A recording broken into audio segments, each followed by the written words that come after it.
ফুটন্ত জলে কাঁচা আম আর তার সঙ্গে একটা কাঁচা ডিম মিশিয়ে সন্ধ্যের স্ন্যাক্সে অথবা বাচ্চাদের বায়না মেটাতে একদম পেট ভর্তি কোনো কিছু খাবার বানাতে চাইলে আজকের রেসিপিটা বাড়িতে বানিয়ে স্টোর করে রাখতে পারো। বানাতে খুব একটা বেশি সময় লাগে না, খেতে হয় দুর্দান্ত। তো চলো দেখে নেওয়া যাক ভিডিওটা। তার জন্য সবার প্রথমে আমি এখানে একটা কাঁচা আম নিয়েছিলাম, একটু বড় সাইজের। তারপরে মাথার দিকটাকে কেটে নিয়ে আমটাকে খুব ভালো মতন খোসা ছাড়িয়ে নিতে হবে, আর কোনোভাবে যেন সবুজ অংশটা না থাকে। তার জন্য খুব ভালো মতন এরকম করে খোসা ছাড়িয়ে আমটাকে কয়েকটা টুকরো করে কেটে নিতে হবে। ছোট বড় তোমরা যেরকম সাইজ করে পারো আমটাকে কেটে নিতে পারো। জাস্ট আমটা ভালো মতন সেদ্ধ হলেই হয়ে যাবে। তো আমি এখানে এরকম করে বেশ কয়েকটা টুকরো করে আমটাকে কেটে নিয়েছিলাম। সমস্ত আমের টুকরোগুলোকে কেটে নিয়ে এবার সঙ্গে সঙ্গে আমটাকে সেদ্ধ করতে হবে। তার জন্য একটা ফ্রাই প্যানের মধ্যে বেশ খানিকটা পরিমাণে জল দিতে হবে।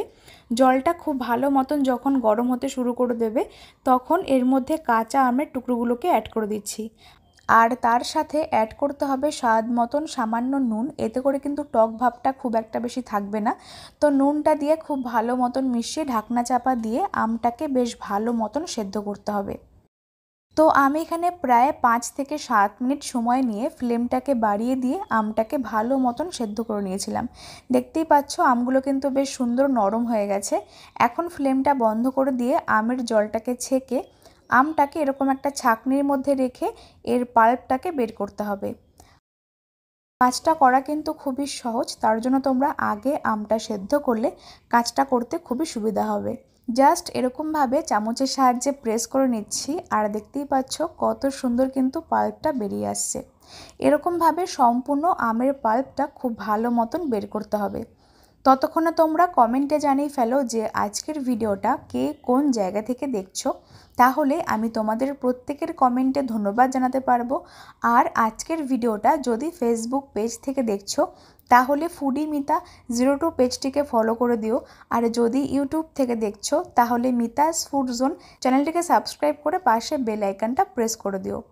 সমস্ত আমের পাল্পটা দেখতেই পাচ্ছ কত সুন্দর বেরিয়ে গেছে। এবার অন্যদিকে আরও একটা বড় পাত্রের মধ্যে অ্যাড করতে হবে মেজারমেন্ট কাপ মেপে 1/4 কাপ সাদা তেল। তার সঙ্গে অ্যাড করব মেজারমেন্ট কাপের 1 কাপের থেকে অর্ধেকটা চিনি, মানে হাফ কাপ চিনি এর মধ্যে অ্যাড করলাম। তোমরা চাইলে মিষ্টির পরিমাণটা যে যেরকমভাবে খেতে পছন্দ করো সেই মতন দিয়ে নেবে। একটা কাঁচা ডিম মিশিয়ে এবার সমস্ত কিছু খুব ভালো মতন মিক্স করতে হবে যতক্ষণ না পর্যন্ত চিনিটা একদম পুরোপুরি গলে যাচ্ছে। এই কাজটা একটু সময় নিয়ে করবে, তাহলে কিন্তু আজকের এই কাঁচা আমের কেকটা খেতে খুবই সফট হবে আর নরম তুলতুলে হবে। তো আমি এখানে প্রায় 7 থেকে 8 মিনিট এরকমভাবে কন্টিনিউ 3টে উপকরণ খুব ভালো মতন মিশিয়ে নিয়েছিলাম। দেখতেই পাচ্ছ চিনিটা কিন্তু সম্পূর্ণভাবে গলে গেছে। এবার এর মধ্যে আমরা ওই আগে থেকে রেডি করে রাখা আমের পাল্পটা অ্যাড করব। কাঁচা আমের পাল্পটা সম্পূর্ণ অ্যাড করে আবারও সমস্ত কিছু ভালো করে মিশিয়ে নিতে হবে। এই কাজটা তোমরা চাইলে একটা হ্যান্ড উইস্কার অথবা ব্লেন্ডার দিয়ে করতে পারো, তাহলে কিন্তু করতে খুবই সুবিধা হবে, সময়টাও কম লাগবে। তো আমি এখানে এরকম একটা হ্যান্ড ব্লেন্ডার দিয়ে খুব ভালো মতন সমস্ত কিছু মিক্স করে নিচ্ছি, তাহলে কিন্তু রেসিপিটা খেতে খুবই সফট, নরম তুলতুলে আর স্পঞ্জি হবে। আমের পাল্প আর 3টে উপকরণ যে আগে থেকে মিশিয়ে নিয়েছিলাম সমস্ত কিছু এরকমভাবে মিশিয়ে নেওয়ার পরে যখন এরকম একটা ক্রিমি টেক্সচার চলে আসবে তখন এর মধ্যে অ্যাড করব মেজারমেন্ট কাপ মেপে 1 কাপ ময়দা। বড় কাপটা মেপে আমি এখানে 1 কাপ ময়দা অ্যাড করেছি। ওজন হিসাবে প্রায় 200 গ্রাম ময়দা রয়েছে।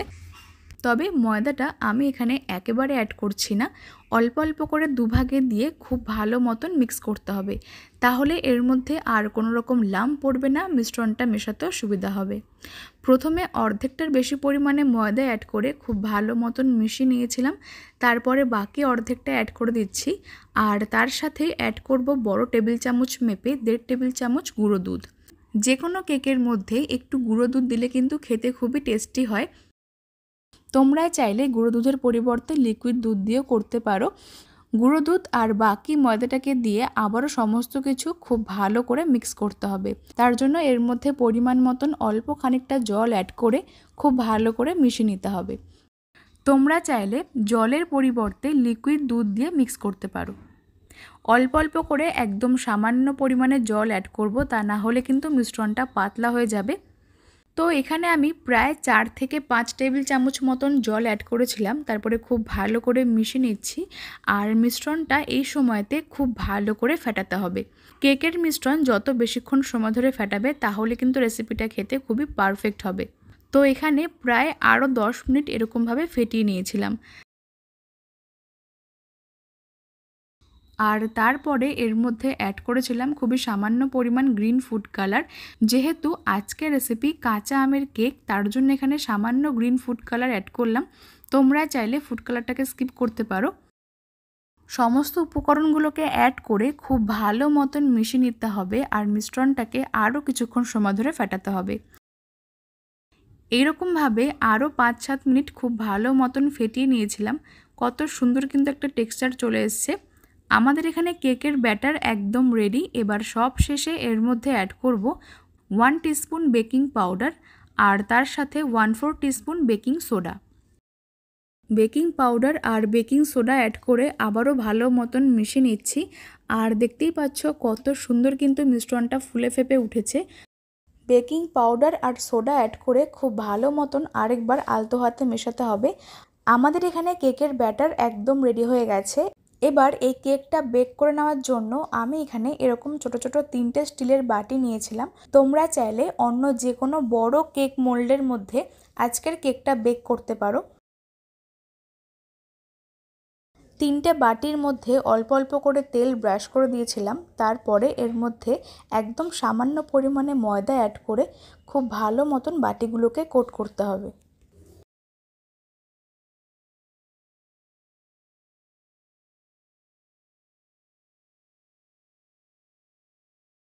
বাটিগুলোতে অর্ধেকটা করে কেকের ব্যাটার অ্যাড করব, তা না হলে কেকটা যখন পুরোপুরি বেক হয়ে যাবে তখন বাটি থেকে বেরিয়ে আসবে।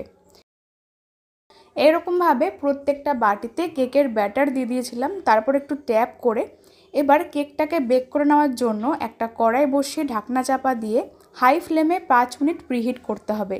তারপর ঢাকনাটা খুলে 3টে বাটি খুব সাবধানে বসিয়ে দিচ্ছি। এবার ঢাকনাটা চাপা দিয়ে ফ্লেমটাকে মিডিয়াম টু লোতে রেখে কেকটাকে বেক করব প্রায় 15 মিনিট সময় নিয়ে। ততক্ষণে কিন্তু কেকটা খুব সুন্দর মতন বেক হয়ে যাবে। ফিরে আসলাম প্রায় 15 মিনিট পরে। দেখতেই পাচ্ছ কেকটা কত সুন্দর বেক হয়ে গেছে। আমি এখানে একটা ছুরি দিয়ে চেক করে নিচ্ছি যে কেকের ভেতরটা পারফেক্টভাবে বেক হয়েছে কিনা। আমি এখানে একটা ছুরি দিয়ে চেক করে নিচ্ছি যে ভেতরটা পারফেক্টভাবে বেক হয়েছে কিনা। ছুরিটা কিন্তু একদম পরিষ্কার হয়ে বেরিয়ে এসছে, তার মানে কেকটা খুব সুন্দর মতন বেক হয়ে গেছে। প্রায় আধ ঘন্টা পরে প্রত্যেকটা বাটি যখন একদম ঠান্ডা হয়ে যাবে তখন আমরা কেকগুলোকে বার করে নিচ্ছি। ছুরি অথবা যে কোনো স্প্যাচুলা দিয়ে এরকম একটু চাড়ি দিলে কিন্তু খুব সহজে কেকটা আপনা আপনি বাটি থেকে ছেড়ে আসবে। তো বন্ধুরা, আশা করছি আজকের এই কাঁচা আমের কেকের রেসিপিটা তোমাদের কাছে খুবই ভালো লাগবে। যদি ভালো লাগে তাহলে অবশ্যই করে লাইক, কমেন্ট আর শেয়ার করতে ভুলো না। আজকের রেসিপিটা ফেসবুক পেজ থেকে দেখলে foodie-mita02 পেজটিকে ফলো করে দিও। আর যদি ইউটিউব থেকে দেখছো চ্যানেলটিকে সাবস্ক্রাইব করে পাশে বেল আইকনটা প্রেস করে দিও। আজকের মতন এ পর্যন্তই। তোমরা সকলে খুব ভালো থেকো। ধন্যবাদ।